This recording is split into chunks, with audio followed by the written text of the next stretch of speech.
عاقل وہ ہے جو اپنے آپ کو ملامت کرے اور اللہ کی عبادت میں مصروف رہے۔ جاہل وہ ہے جو نفس پرست ہو اور اللہ سے غافل رہے۔ جو کچھ خدا نے حکم دیا اس کی تعمیل کرنے اور جن کاموں سے خدا تعالیٰ نے منع فرمایا ان سے بچنے کا نام تقوی ہے۔ اس علم کی تلاش کرو جو روز آخرت اور موت کے وقت تمہارے کام آئے۔ گناہ سے پاک انسان دلیر اور خطاکار بزدل ہوتا ہے۔ خالق کے ساتھ ایسا معاملہ کرو جس طرح تم اپنے غلام سے اپنے لیے کروانا چاہتے ہو۔ امیدیں چوٹی ہوں تو عمل درست رہتا ہے۔ صبح سویرے اٹھنا چاہیے اور سب سے پہلے جو دل میں خیال آئے اور زبان سے نکلے وہ اللہ تعالیٰ کا نام ہونا چاہیے۔ لوگوں کی نیکیوں کو ظاہر کرنا چاہیے اور برائیوں سے چشم پوشی اختیار کرنی چاہیے۔ جو شخص زیادہ مال رکھتا ہو اس کے لیے کسب سے زیادہ بہتر عبادت کرنا ہے۔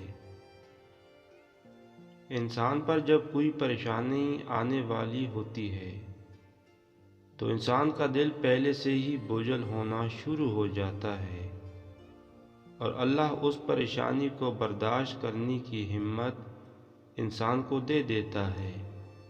اللہ بڑا رحیم ہے۔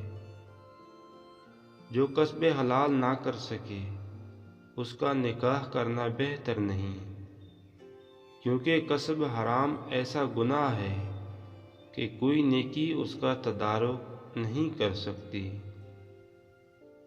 مجلس میں تکیہ لگا کر بیٹھنا مکروہ ہے بلکہ نشان تکبر ہے، مگر سوائے کسی عذر کے۔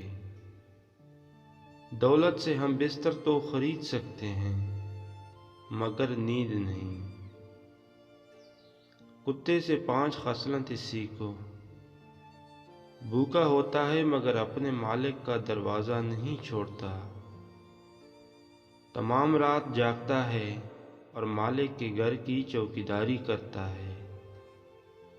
خواہ کتنا ہی ماریں کسی دوسرے کے دروازے پر نہیں جاتا، اس کا کوئی مکان نہیں ہوتا، اس کے پاس کوئی مال نہیں ہوتا۔ جو عابد محض جنت کا لطف اٹھانے کے لیے عبادت کرے وہ صاحب غرض ہے۔ وقت کی حفاظت کا سب سے بہتر طریقہ یہ ہے کہ ہر وقت کے لیے ایک خاص کام مخصوص ہو اور اس کے خلاف نہ ہو۔ رات سونے سے قبل تمام دن کے افعال پر غور کرو۔ حد سے زیادہ تکلف محبت میں زیادتی کا سبب بن سکتی ہے۔